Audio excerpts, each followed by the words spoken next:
Hi, Danhausen here. Very nice, very evil, and we're welcoming you to the Potsy and Danhausen show. Yes. Correct? No, it's the Potsy and Tino show. No. Potsy and Danhausen show. I'll be taking my royalties. Absolutely. And like, subscribe, comment, and watch it. You better be watching it because we're already here. Or be cursed.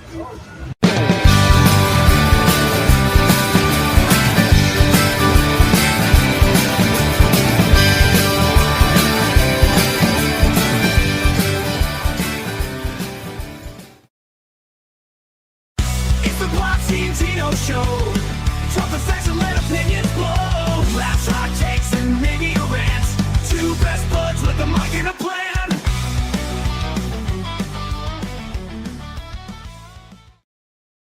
Ladies and gentlemen, boys and girls, children of all ages, the Pots and Pans Network brings you its tag team champion of the world. That's right. Tino Gray is out this week. It is just going to be Rob Potsy Pochak flying solo. So what a week it's been. So Tino and I always start the show off with a little segment called What's Up With You, and I will jump right in. This past week was obviously July 4th, and quite a bit has been going on in my family. Mostly good, some not so good. Unfortunately, the family did have a death in the family. My aunt passed away yesterday, so at this moment we are trying to figure out what the plan is with that, and who all needs to hop in vehicles and drive up to the Pennsylvania area. What's up, Chris Barrett, Michael Turner, 99 Jones to both of you gentlemen. I appreciate it, Chris, and glad to hear that you still have all 10 fingers. I did not see fireworks live this year. I was down at the beach, but we spent all day July 4th at a pool club, and by the time we got back to the house and we're hanging out with my mom, my sister, my brother-in-law, and my brother and my dad. By the time we got back to the house, we were all too tired. It was about 6 o'clock at night. So we ate dinner. And then shortly after eating dinner, we pretty much all called it a night. So, but I drove down Thursday, came back yesterday. Wanted to make sure that I had time to write a new game of trivia for tomorrow and Wednesday, as well as some other stuff going on. It's funny, Chris. Chris just said he's not a fireworks person personally. It's funny with me. I could do without them, and normally my family wants to go on the beach, and I'm not a beach person. I mean, my skin tone is about the same color as this Marvel T-shirt, so I don't typically have any reason or want to be on the beach, so I try to avoid it as often and ridiculously often as possible with that. July 4th with the family, hanging out with them. Good for you, Michael, and thank you. It's going to affect my mom a lot more than it's going to affect like myself for the loss in the family. My mom and her sisters are all getting up there in years. My mom's 77. This sister, I believe, was 84 or 83 and getting ready to celebrate an 84th birthday. But it's an unfortunate part of life, and she won't be forgotten by our side of the family anyway. And my mom spent a lot of time up there before the 4th of July. Spent it with her, so she got to see her before the passing. Unfortunately, she deteriorated mightily fast, so that was the unfortunate thing about everything with it. So other than that, got some business going on, got some meetings going on, got some comic stuff that I'm working on, most of which I think I talked to everybody about. I'm coloring Artie pages from a story that was done a long time ago, but now is being rewritten to kind of match up with the here and now. So I'm pretty excited about that. I found something that I like to call the immortal lost pilot So anybody that's read my Immortal comic, this would actually be the first story that I actually ever wrote for it. I don't have the original script, but I do have unlettered pages. So I will be writing a new dialoguing and script for that. And likely coloring those pages as well, after I get done with Artie. So right now, because Artie has become a priority for me, I'm going to get that done before I jump back onto Exit 49, which I was also drawing. Right now, everybody, just so you know, you can go on Lunar's website or to your local comic shop and order Junior High Horrors Run and Hide, which has I believe, a middle of September release. But the final order cutoff on that's going to be July 27th. So you have to get in your store before July 27th to make sure that you get a copy of that, obviously, in whichever is your favorite cover. However, the A edition is going to come with the trading cards, so I highly recommend the A cover for that book. And then also have Zor Spooky Special coming up. That one, I believe you've got until right before San Diego Comic-Con to order. I think it's the 16th of September, because that one comes out the first week of September. So get in your local comic shops, order those books up. And for those wondering, Tino is out tonight, not due to illness or anything, but because his family takes an annual trip to the beach, and he said he'd be more drunk than I normally am on an episode of the show. So he may show up in the chat, but as of right now, I do not anticipate seeing him at all tonight. However, I am going to send him the link in case he does happen to swing through. So I'm going to do that really quick while I am chatting with all of you. And then I guess we can talk about TV shows and everything else that we've been watching. Right now, I'm caught up on House of the Dragon, which so far has been pretty good all the way through episode, I guess, 3 of season 3. Sugar just came back, which is the Colin Farrell show on Apple TV, where he plays a private investigator who has a penchant and love for old movies. So that one has been pretty interesting. I've been enjoying that. I enjoyed the first season a lot for that one. So season 2 has just started. And I also just watched every episode of the Yellowstone spin-off, Dutton Ranch. So if you haven't watched Yellowstone, it's probably not going to matter. But they've kind of spun Yellowstone off into multiple shows, where this is, I guess, the second spinoff. The first one had to deal with the son, Casey, becoming a U.S. Marshal. That one's called Marshals, obviously. And then this one is Dutton Ranch, which is all about the Rip and Beth characters, the daughter of John Dutton, and what they basically go through to try to start their own ranch after the passing of her father. So they moved to Texas, and the show is as close to Yellowstone as any of them have been so far. You're obviously missing quite a few of the characters, because the characters that split off kind of went their own ways. But it will be interesting, because there was mention of the other brother at one point and his mysterious disappearance. And I can't remember for the life of me if on Yellowstone he actually died, or if he was basically just told to leave and never be seen or heard from again. And I can't remember. So it's probably one of those two things. And if he is alive, I kind of think if he's going to show up on any of their shows, it would be this one, and not on the one that's about his brother. So other than that, I did not see any new movies after seeing Supergirl before going on vacation for the couple days that I went down to the beach.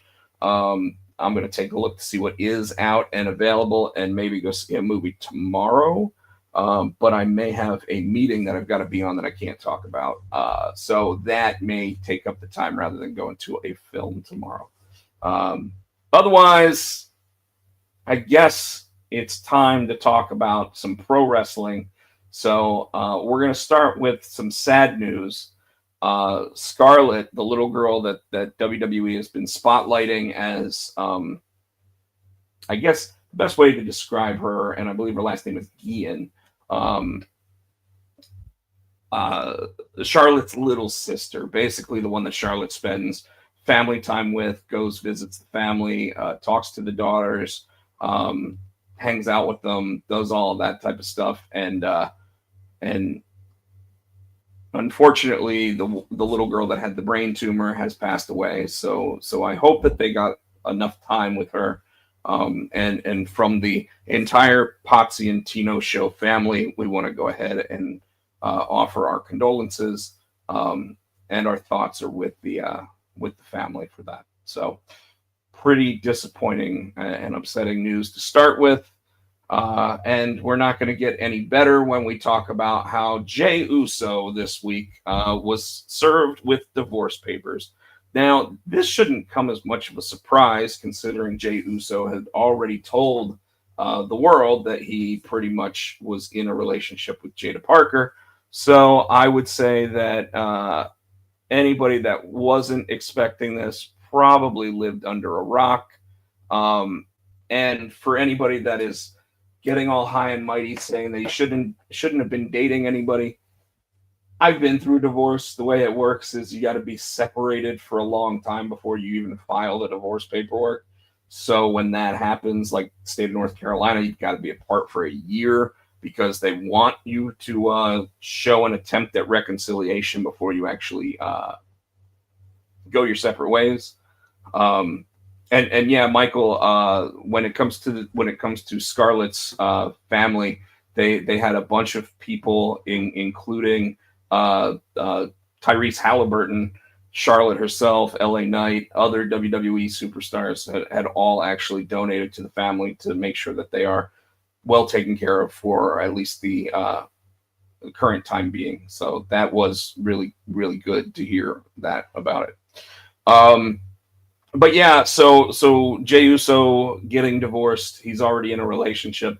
Once again, I don't see a problem with him already hanging with other people because, well, again, if his state had a year that they had to be apart, they were probably already apart. So with that, I'm pretty much gonna leave Jey Uso and Jada Parker alone. They are fine to have their adult relations, and I am not gonna talk badly about it. Next up on the list is Sheamus will not be renewing his WWE contract. It's said that he has less than 90 days left on his contract, so they're not going to release him because that would make them have to pay him out for 90 more days. Whereas in this situation, they can use him until the contract's up, as long as he's healthy. If I had to guess, they understand that he'd be working less dates. I believe he's 48 years old. So not a young or spring chicken. Has had some injuries over the past couple years. But I want to go ahead and discuss this one from his, I would assume his perspective. And that's that he still has stuff left in the tank. And based on what he's probably hearing from other people that have left the WWE, there is life outside WWE. And Sheamus obviously has been with WWE almost his entire wrestling career. Him and Drew started in the UK, but for the most part, I mean, he spent 20 years with the WWE. So for those thinking that AEW is an obvious choice, I do not necessarily think that AEW is an obvious choice for someone like Sheamus. I could see him taking a role with TNA, though the only reason why I would see him doing that is so that he could have a feud with like Dolph Ziggler or Nick Nemeth or some of those folks. Could also see him going to MLW for a little while, maybe bringing up a match against Killer Cross. But where I would love to see Mr. O'Shaughnessy, which I believe is the last name he's going to be using on the indies. What I would like to see from him maybe is to do a run through New Japan, because they do like their big white guys over there, and Sheamus is not a small man by any means. I could see him having a nice run there, maybe getting up against some of the younger guys, maybe even getting a run with the IWGP World Heavyweight title. I could see that. I'd like to see that. And maybe as a kick to the WWE on that, obviously Sheamus never won the Intercontinental title, and I guess he still has a chance to if they bring him back for like one quick little run, but I don't see it happening. I could see him getting the Global Heavyweight Championship from New Japan, which is kind of like their Intercontinental Championship. So, and yeah, Michael Turner, obviously Sheamus has done a couple movies in the past. He obviously knows Drew McIntyre and Batista. So, Batista's been helping Drew McIntyre get some roles. I believe both of those men are going to be in Highlander. So yeah, being an actor is something he definitely could do. I don't think that he wanted to transition to being an agent at this point in his career. I think he still thinks he's got some gas left in the tank and some tread on the tires. So he's going to go and try to do something with that. And I'm all about it. Like, I think he does still have something left in the tank. I also understand that at this point, he's not going to be a world champion in WWE again. I mean, the guy's in his 40s. Like right now, yes, both world champions are in their 40s, but at least they did go a little bit younger when they went with Sami Zayn being 41. But like it's something where obviously they've got to start looking at their roster.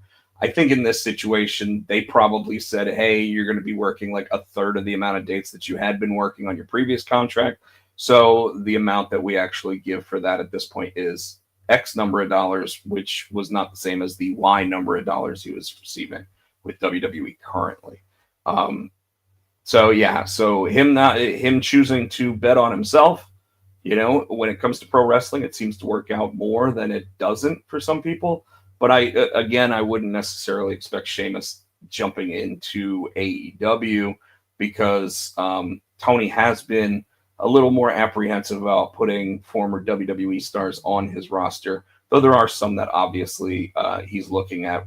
We've heard news that The Miz will not be renewing his contract. I'm not sure that he's a fit for AEW either, but Bayley, who has not currently, at least to my knowledge, re-signed with WWE, though they are saying that they're going to make her a priority, so it'll be interesting to see that. But with her, I think that she easily would show up in AEW. So that's really the news when it comes to pro wrestling this past week. If anybody had anything else they want to drop in the chat, I can go ahead and talk about it with you. But as of right now, I think I'm going to jump over to Monday Night Raw results. So we talked about the opening of Monday Night Raw last week, so I won't talk too much about that, but it did involve Obafemi getting ready to say who he was going to face for the World Championship, and then Brock Lesnar interrupting, Brock Lesnar giving one of his best promos of all time, talk shit, get hit. Michael's talking about Sami Zayn's title and just being a title holder for someone else. Yeah, we'll talk about that at length, I'm sure. But like I said, Brock Lesnar gave one of his best interviews. Instead of wanting to face a world champion at SummerSlam, Obafemi has now requested that he faces Brock Lesnar.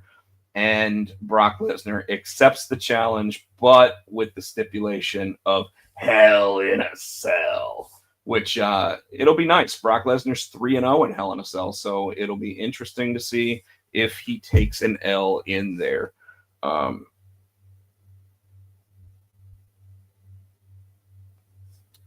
Sorry, again, might have a meeting tomorrow, so that's what I keep looking down at my phone for. But it was nice to see Mr. Heyman just kind of keep himself quiet a little bit. And while Bleacher Report gave this segment a C plus, it did its job getting everything ready. Michael, you actually asked this question, waiting for Blu-ray movies to come out and watch Batman Nightfall Part 1 and the movies that were in the theaters. So what did I think of Supergirl? I think I talked about Supergirl last week. I'll put a different banner up for that real quick while I talk about it. I thought the movie was fine. I thought it was good. I had no problem with Millie Alcock playing the character. I thought Jason Momoa was wonderful as Lobo. I thought the material that they used was pretty interesting. A lot of people don't like anytime animals get injured or hurt in movies. Me being someone who does not, that's the one part of John Wick that I have a hard time watching, is the little puppy getting murdered. So in this film, Crypto obviously gets taken out with a poison dart, and that is what sets her off on this mission to save her dog. And it may be one of the factors as to why people are having such a hard time watching the film, because they're not a big fan of that.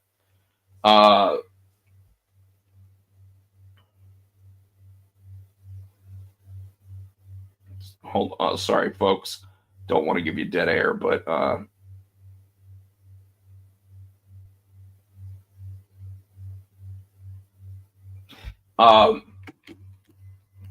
but like I said, Jason Momoa as Lobo, I think everybody's going to be clamoring for more Lobo at this point. I think that we're going to we're going to be begging to see more of him in that role. I like that he got to use some of the classic words that Lobo uses, like bastich and frag. So it really helps with casting when you actually have people that. Well, so Michael just said it's not the whole Supergirl story, and you're right. It's not and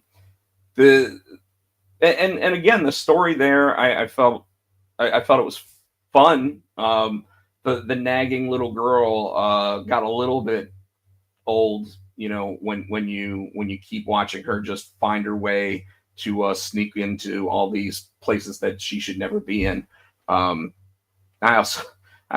of my favorite parts of the film was when they walk into, I guess, like a space convenience store at the bus stop, and Kara gets like a bucket of popcorn, if you will, except it was popcorn that was like butt popcorn from like some weird alien bug that was sitting there dropping it, and she was picking up and trying it to eat it, and it was not good. So I thought that was pretty funny, especially when she said it tastes like shit.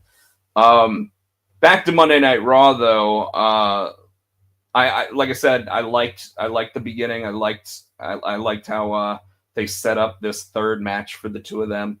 I'm not convinced that it's going to be Brock Lesnar's last match now, so it'll be interesting to see what they decide to do going forward. First matchup of the night was Rey Mysterio versus Ethan Page, and I'm a little disappointed that WWE decided here was the perfect time to have Ethan Page lose to another mid-40s guy, and pretty disappointed about that. I felt that the match quality was good, but I was still a little taken aback by the fact that Ethan Page got cleanly pinned in the match. Backstage, JD McDonough and Danhausen broke into Danhausen's laboratory and stole something related to the New York Knicks, setting up more shenanigans for later. Joe Hendry and the Street Profits have a celebratory concert. I thought this was terrible. I thought specifically listening to Joe Hendry be off key with the Street Profits singing their portion of the song was abysmal. I thought it was completely a waste of time. I think it was supposed to be a comedy segment that just fell flat. I would love to hear your guys' opinions on that. This set up Joe Hendry versus Austin Theory. Obviously, Logan Paul is injured, so he stopped his whole Fire Logan Paul song. This also led to them, I guess, setting up a rematch for next, or for, I guess, this week. And for the tag titles. Hendry ends up defeating Theory. Mediocre match at best. Not really going to go into it. So, Liv Morgan sends a message to Io Sky. Right now, rumor is that Liv Morgan is injured, so they don't want her in the ring too much. But she did get a little bit physical here. And Michael agrees with me on the comedy falling flat in the last segment. It was nice to see Liv Morgan showing her mean streak, because Bleacher Report also made note of that. And it is nice to see them elevating Liv Morgan to a status where, I mean, she has worked her ass off to get to. So even though she's had a couple injuries and minor setbacks, every time she seems to come back stronger than she was. So I've been liking that so far. LA Knight versus Jimmy Uso.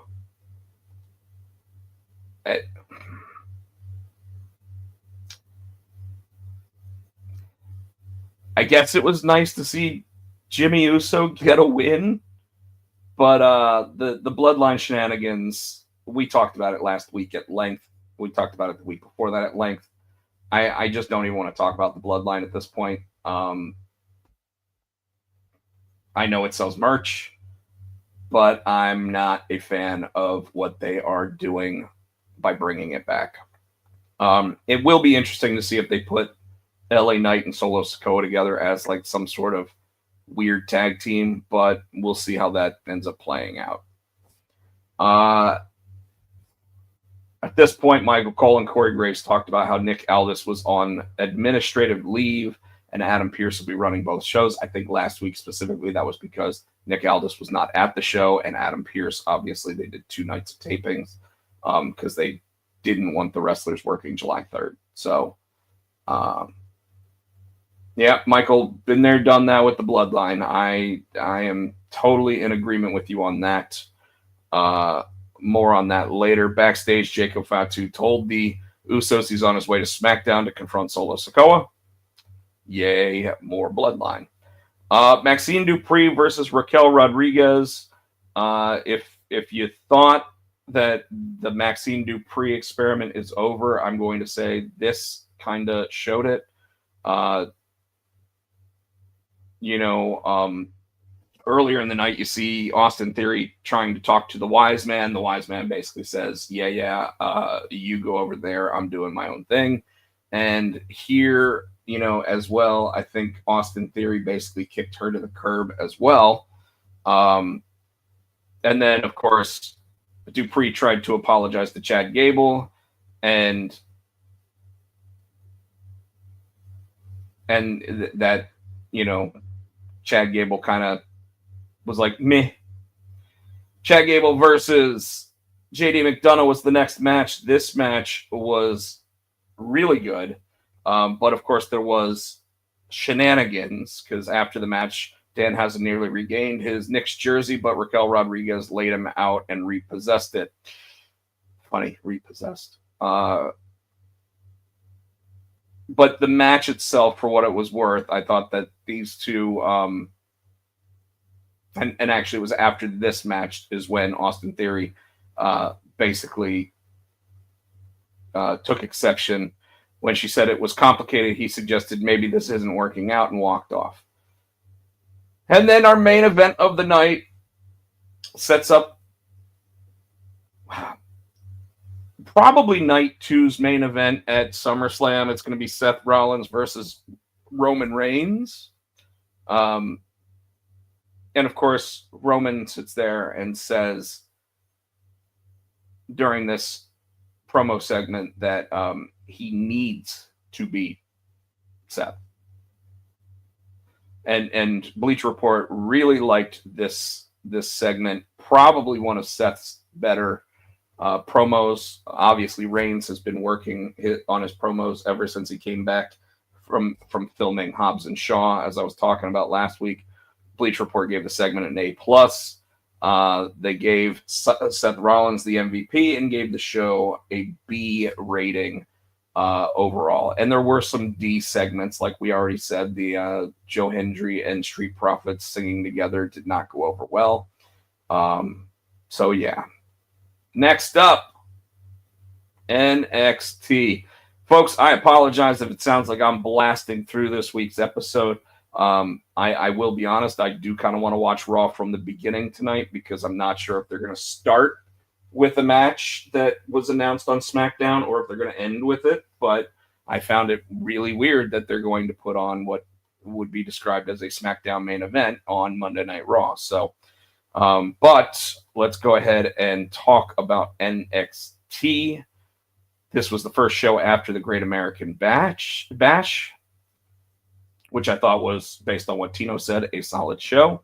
New champion takes center stage. Kendall Gray comes out. We've discussed her this is what Bleach Report I would say. We've discussed her in-ring ability being above average at this stage in her career many times, but one thing we never talk about is her character. She doesn't feel like she's a gimmick because she's not. This is who she is. She's an athlete who had great success in other places before coming to WWE. And they're absolutely right. The segment went off fine. Could have been a little bit better. Could have been a little bit worse, but, they gave it a B. So anyways, then they decide they're going to do an NXT, I believe an NXT tag title match where it was Galeno and El Hijo de Dr. Wagner Jr. versus Vanity Project. And Vanity Project wins the match. Wagner is clearing the top rope for a dive by as much distance as he did was impressive. Zarya, Lizzie Rain, and Izzy Dame, that's going to get tough to say, had a funny backstage segment before the match. Jackson Drake versus Mason Rook. So if you haven't seen Mason Rook, he is a monster of a man. Has old school Kevin Owens vibes in terms of what he can do in the ring, how big he is. And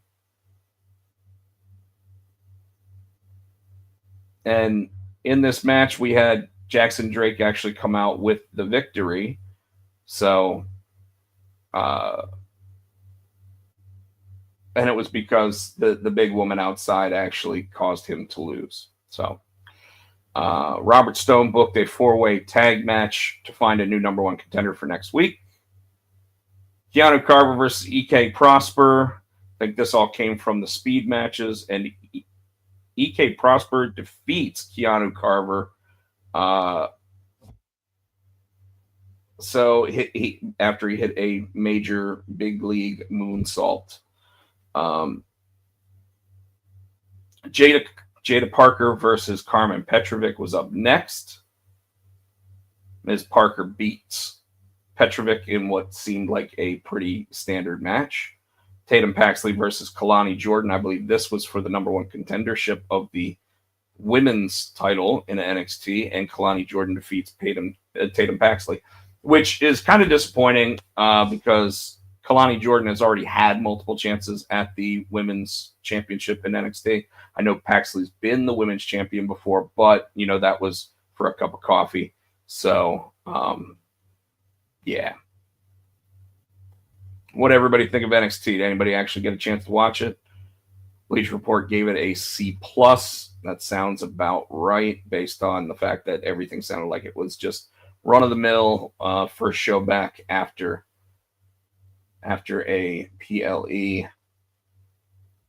So then we had Dynamite. I did not watch anything from Collision this week, but I did watch Dynamite, and here's where I'm going to start some fun. So they start the show with the AEW World Championship match between MJF and Mark Briscoe, which becomes a bloodied affair.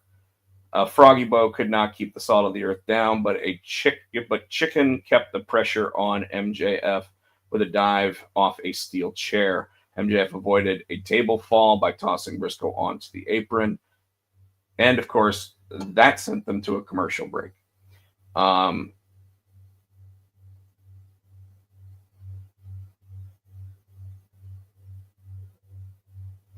So, yeah, MJF ends up winning, hitting the Heat Seeker for the victory. They gave the match an A-. Briscoe, I mean, he did everything he could in this. And I mean, MJF is on top of his game right now. So Briscoe will eventually, this says he'll eventually be a world champion, but on the road to All In, MJF is unlikely to lose his gold. We're going to talk about that in a minute. The show started backstage where Moxley interrupted Ospreay celebrating with Windsor and officially naming him a Death Rider. He then walked into a concerned Kenny Omega and a mocking MJF. Backstage, Renee interviewed MJF, who told El Idolo that he would deliver his revenge soon while promising victory over Omega again. Ospreay arrived to question the Salt of the Earth's motivations, and MJF refused to be shamed. Andrade met Tony Schiavone on the stage to promise that he would soon be world champion before the Don Callis family arrived to attack him. Next up was the TNT Championship, Kevin Knight with Jake Doyle versus Lio Rush. This was a fun match to watch, but anybody who thought that Lio Rush was going to have any chance in hell of winning this match, he didn't. I did like when Lio Rush showed up and stood behind Don Callis, who turned around and then almost jumped out of his shoes. That was pretty funny. Will Ospreay and Jon Moxley ended up taking on the Swirl. I'm going to leave that tag team name alone. Blake Christian and the other guy, Lee Johnson. Moxley hit his he hit his DDT, which then got followed up with the Hidden Blade, and Ospreay ends up getting the victory in the match. 1, 2, 3. Backstage, Chris Jericho attacked Tommaso Ciampa. The two brawled into the parking lot. This was actually very funny watching, Jericho sit there and dive from inside a truck out to them.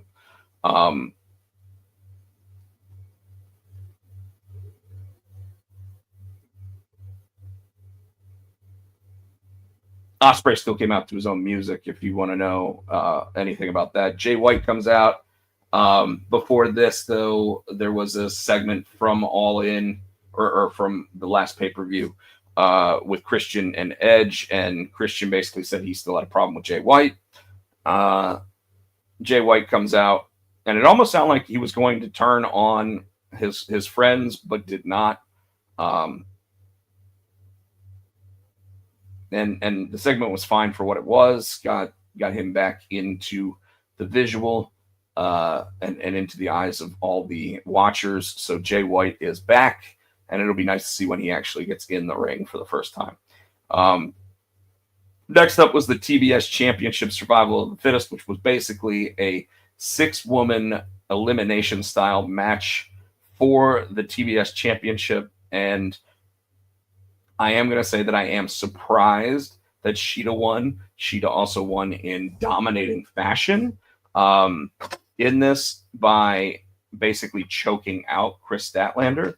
So that was pretty interesting to me, but obviously it looks like they're going to continue that feud going a little bit further. Persephone from CMLL was very mad about when she lost, but she didn't even try to kick out of the pin. So I don't know why she didn't know it was a 3 count. the main event segment was pretty much Kenny Omega coming out and having to hear the stipulation,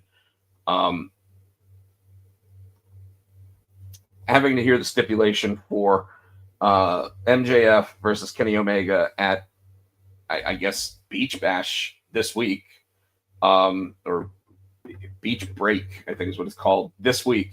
So 7 days after Max just had another grueling match with Briscoe, and 3 days before that, obviously had a grueling steel cage match with a bunch of people. MJF versus Kenny Omega, but if Kenny loses, he can no longer challenge for the World Heavyweight Championship. Now, here's where it gets interesting, folks, because obviously Kenny says yes to the match. Ospreay actually tries to prevent him from saying yes to the match because he wants to face Kenny for the World Heavyweight Championship after he, quote unquote, wins it at All In, which I think all of us right now are in agreement that Will Ospreay will win the AEW World Championship at All In. And it doesn't matter who he's going to face. Could be Kenny, could be MJF. But if MJF keeps getting this stipulation out there and people are no longer allowed to face him for the World Heavyweight Championship and no longer allowed to challenge for the AEW Championship at all, he's going to run out of challengers at some point. Now, granted, we talk about it every week about how Swerve's talking about him, Andrade's talking about him, Moxley's talking about him, Kenny's been talking about him, Ospreay now is talking about him. So, and Kevin Knight even talks about him. So everyone's been talking about MJF, but this puts us in a situation where I really look at it and go,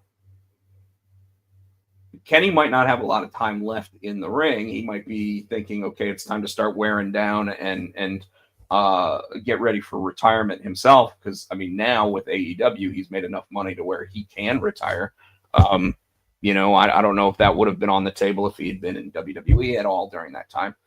But, you know, in the 7 years that AEW's been around, I'm sure he's made between $2 and $3 million a year. So he's probably invested it well and added to that.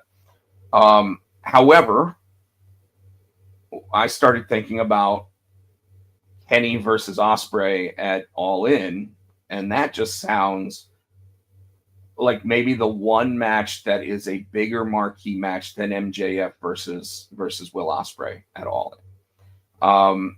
And I kind of think that we get a Hangman Adam Page return during this match, which will either help Kenny win or cost Kenny the match. Either way, I still think that Hangman makes his return.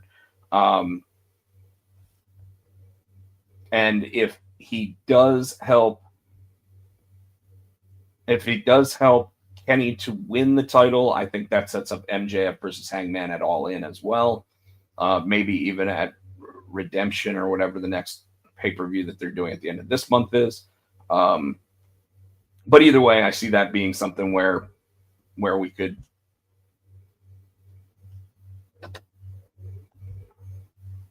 Yeah, I did hear about Darby getting married. Apparently his mom also body slammed him at the reception.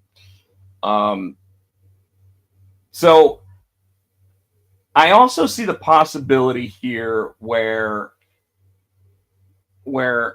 they could, let's say Kenny loses this match, and now you have Hangman, Kenny, and even Darby. As long as MJF has the title, he can't challenge for it.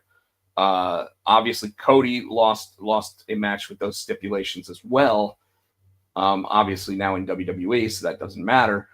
But what if they sit there and say that there's suddenly a petition out there to get Tony Khan to reinstate them having the possibility of a world title match again, but Tony says only one of you can have it, so they have to face each other to where one of them gets the removal of you're not allowed to challenge for the world title. I think that that's something that could happen down the line if they decide that they want the title on one of these first people in AEW. So keep an eye out for something like that too. But right now, I'd love to hear what you guys think. Do you think that MJF holds on to the title? Do we think that Kenny actually has a chance to win it? Sounds like Michael's going to say that MJF wins the match no matter what.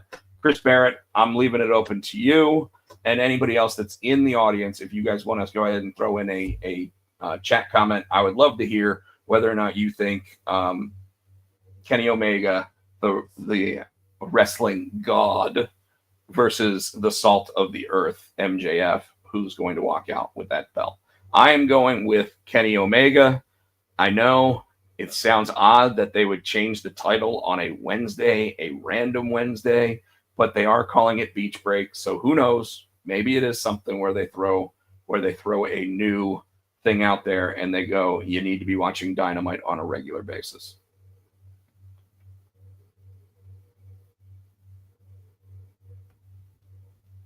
So you think Kenny lands on his head. I'm assuming that means that you think that Kenny loses the match as well, Barrett.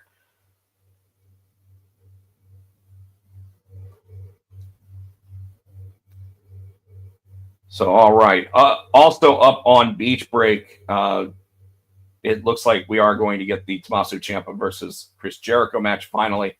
So I am excited to see how that goes. Chris Barrett says, yes, MJF retains.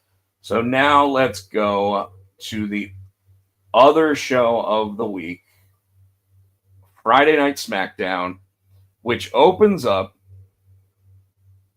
if I remember correctly, with Sami Zayn coming out.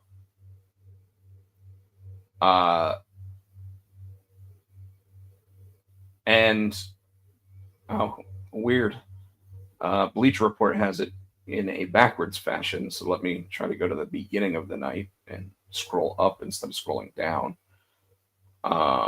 Let's see.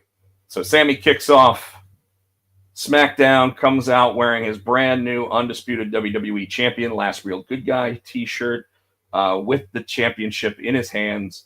And he starts saying things like, I could come out here and yell at you fans who didn't want to cheer me a couple weeks ago, but now you're cheering me again. But I won't do that because I'm a good guy. And I love that. I thought it was great because the perfect heel would constantly say he's the good guy as well. This leads to Cody Rhodes coming out and saying, if you remember correctly, Sami, when I won the World Heavyweight Championship off of Roman Reigns, you were the first person to come out and congratulate me for that. So I am coming out to congratulate you to be the first person to do that. And Sami sits there and says, why don't you tell everybody what you really want, Cody? Why don't you tell everybody what you really want? And of course, this brings out Jey Uso, who also comes out to sit there and congratulate Sami. But that also turns into I told Roman I was going to bring that title back to the family, which invokes a great line from Sami Zayn, which was, sorry, Us, the belt's already in the family because I'm part of the family too. Which basically leads to everybody starting to argue, which then turns into a number one contenders match. But not for when Sami thinks, which he thinks they're going to say SummerSlam. He says for this Monday night on Monday Night Raw, which I thought was pretty odd and pretty quick to jump on Sami like that. But Adam Pearce is only going to bend over backwards for one World Heavyweight Champion, it seems. This, like I said, leads to the three of them in the ring. By the way, there's thunderstorming going on outside my house, so if all of a sudden I end up not online, you guys know why. Next up, we see that Charlotte is sitting there talking to Kathy Kelly, which turns into Alexa coming out and saying, hey, why didn't you let me know that you were going to go help Tiffany out in her match? And she said, I wasn't really helping Tiffany. I was taking out Jade, blah, blah, blah. And, of course, that just keeps it going. Charlotte, Chelsea Green, Tiffany Stratton end up taking on Jade Cargill, Meechin, and B-Fab. The winners of the match are Cargill, Meechin, and B-Fab. and I think it's because I can't even remember who actually. Can't remember who actually won the match. Oh, it was Jade ended up beating um, Chelsea Green. Doop doop doo. Sami Zayn comes over to tell Johnny Gargano, "We did it. We did it." We had more um, Gunther and Nick Aldis talk. I really think we're going to get Aldis versus Gunther at SummerSlam.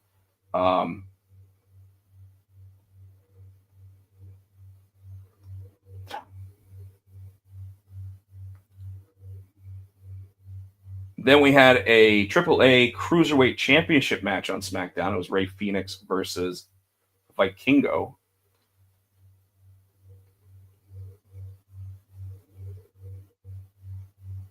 And Rey Fenix ended up holding that, continuing his run as the champion. Blake Monroe attacked Julia and Kiana James. So I guess we're going to get a three-way out of them. Jago Fatu is more loyal to the bloodline than Royce Keys.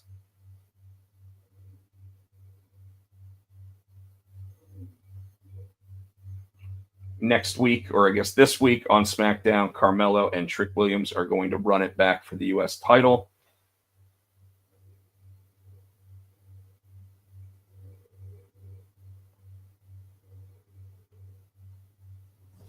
The Judgment Day keeps mess housing with Danhausen's experiments, which I think is pretty funny.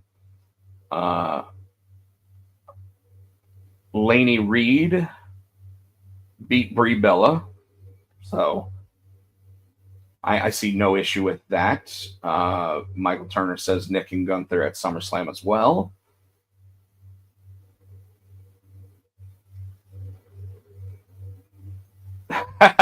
So Chris Barrett asked a really good question of how does BFAB still have a job, and how is she the HBK of Hit Row? When you think about it, Hit Row also included, if I remember, someone named Swerve Strickland. So yeah, that's a really good question, Barrett.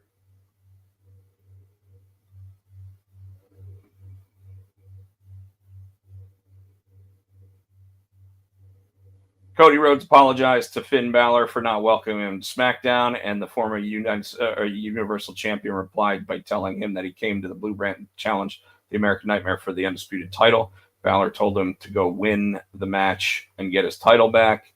Afterward, Tama and Tala confronted Balor, the big man shoving him on an anvil case and choking him with a pipe. Tama, one of the founding members of the famed Bullet Club alongside Balor, told him he is getting rid of things from his past and the prince is next. Michael agrees with Chris on the BFAB stuff. And then in what was a good match, I guess, Cody Rhodes gets back into the number one contendership for the SmackDown title. And tonight on Monday Night Raw, Sami Zayn versus Cody Rhodes. And here's where I have an issue with this. Originally, what I'm hearing from backstage is that Cody versus Jay was not the original plan here. And it was supposed to be, I believe, Gunther and Royce Keys going for the number one contendership. And at the last minute, they switched it to Cody versus Jay. I guess they felt they had more storyline between the three of them than they did the other two. Obviously, Royce Keys being new in SmackDown, it would have been interesting to see where they go with that. And obviously, Gunther now kind of being held off TV until we see what's up with Aldis. But it would have been nice to see different contenders going against Sami than the same old. And I, for one, and I know Michael won't agree with me here because he's not a fan, but I, for one, truly hope that Sami retains tonight and gets to go into SummerSlam with the undisputed title, because it would be really cool seeing him take on a new competitor for that title.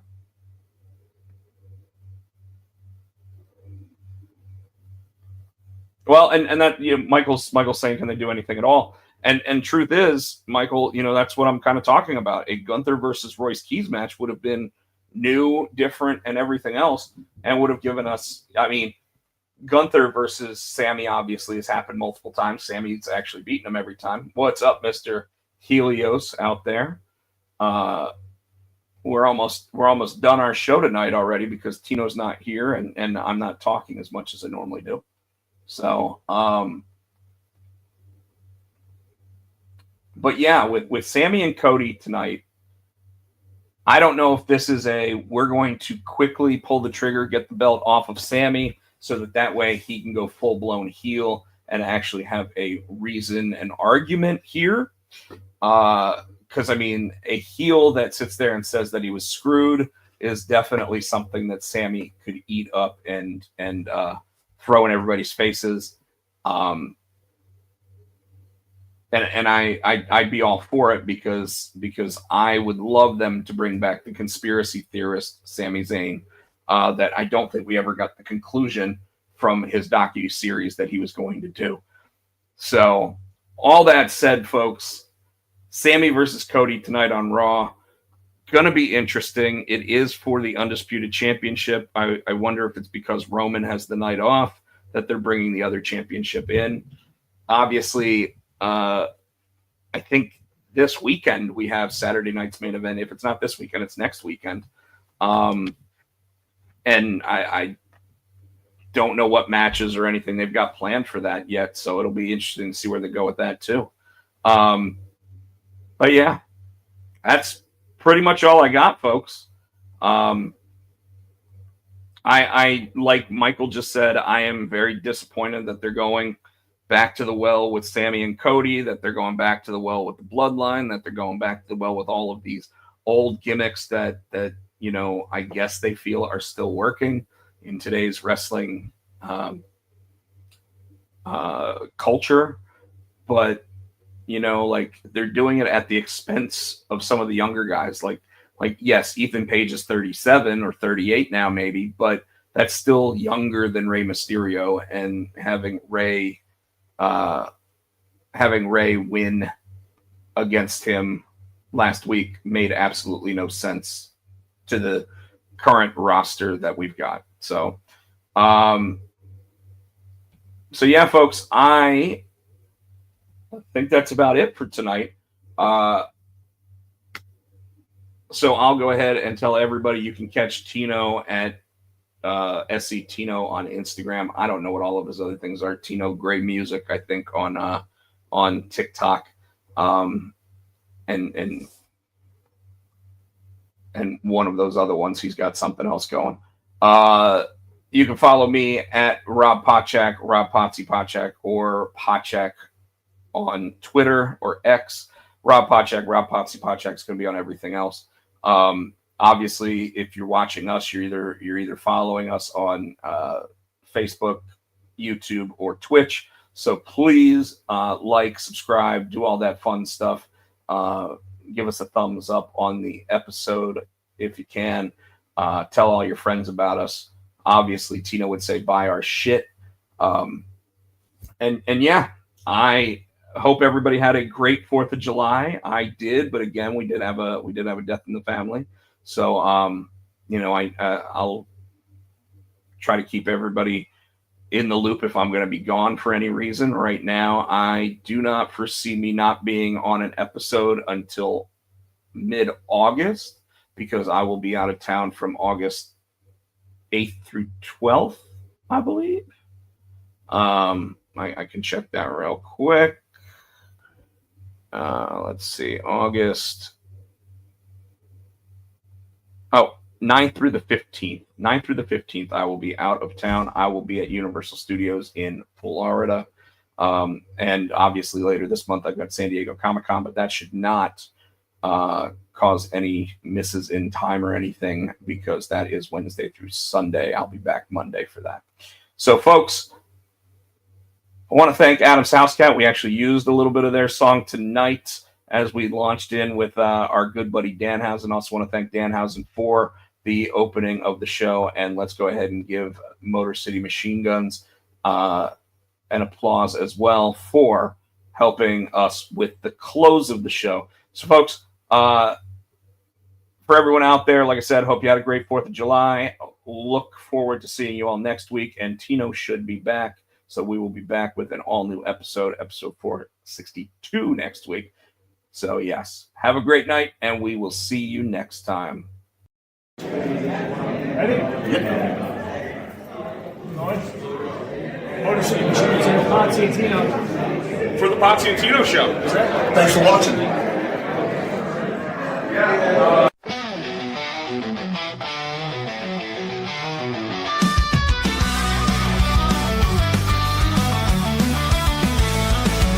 Monday night, it's time to go. Turn on the screen with the good times shows. Wrestling life and who knows what. If it's cool or weird, they're talking it up. It's the Potsy and Tino show. Drop the facts and let opinions blow. Laughs, hot takes, and maybe a rant. Two best buds with the mic and a plan.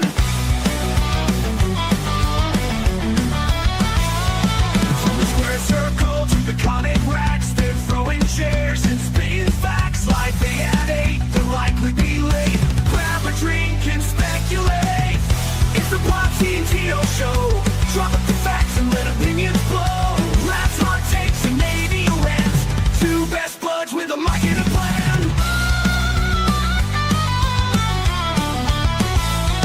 From the square circle to the comic racks, they're throwing chairs and spitting facts like that it ain't. They'll likely be late. Grab a drink and speculate. It's the Potsy and Tino show. Breaking it down with the pop culture glow. News, reviews, and a story or two. You never know what they're gonna do. So comment, subscribe, and like. It's time to roll with Potsy and Tino. Let's go!